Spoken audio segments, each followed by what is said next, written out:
மிதக்கும் தேசிய பூங்கா எங்கு இருக்கு தெரியுமா? வாங்க பார்க்கலாம். இந்தியாவில் பல இயற்கை அதிசயங்கள் அடங்கியுள்ளது. பல இடங்களுக்கு அங்கீகாரம் கிடைத்துள்ளது. அப்படி பல அதிசய இடங்கள் நம்மிடம் இருந்து மறைந்தும் இருக்கிறது. அதுல ஒன்றுதான் மிதக்கும் தேசிய பூங்கா.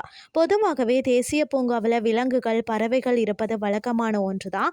ஆனால் இந்த மிதக்கும் பூங்கா நடுக்கடலில் இருப்பது தான் சுவாரஸ்யமான ஒன்றாக இருக்கிறது. உலகின் ஒரே மிதக்கக்கூடிய தேசிய பூங்கா இதுவாக தான் இருக்கிறது. நமது இந்தியாவில் தான் இருக்கிறதா.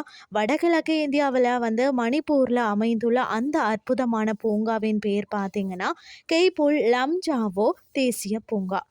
இந்த பூங்கா இவ்வளவு சிறப்பு வாய்ந்ததாக இருக்கிறதுக்கு முக்கிய காரணம் அதன் அமைப்பு தான். இங்க நாம காண்பது சாதாரண நிலம் இல்லைங்க, மாறாக தண்ணீர்ல மிதக்கும் ஒரு அற்புதமான உலகம். அதாவது லோகத் ஏரியின் நீரில் உள்ள தாவரங்கள், மண் மற்றது கரிம பொருட்கள், அதாவது பொம்டிஸ் எனப்படும் மிதக்கும் தீவுகளை உருவாக்க ஒன்றாக உறுதியாக ஒட்டி கொண்டுள்ளன.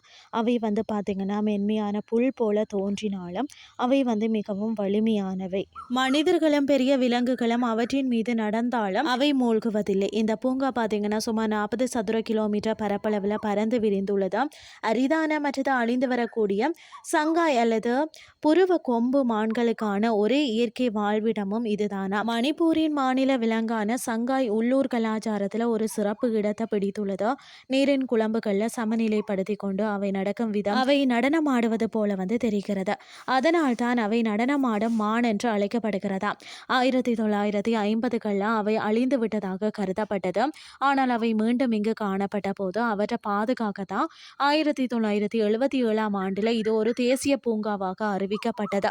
இந்த பூங்கா பார்த்தீங்கன்னா சங்காய் மான்களுக்கு மட்டுமல்ல பல அரிய வனவிலங்கு இனங்களுக்கும் தாயகமாக உள்ளது. பறவை பிரியர்களுக்கு இது ஒரு சொர்க்கம்னே சொல்லலாம். குறிப்பாக நவம்பர் முதல் மார்ச் வரையிலான குளிர்காலத்தில் வாத்துக்கள், நாரைகள், கருப்பு காத்தாடிகள் போன்ற புலம்பெயர்ந்த பறவைகள் இங்கு தங்குமா.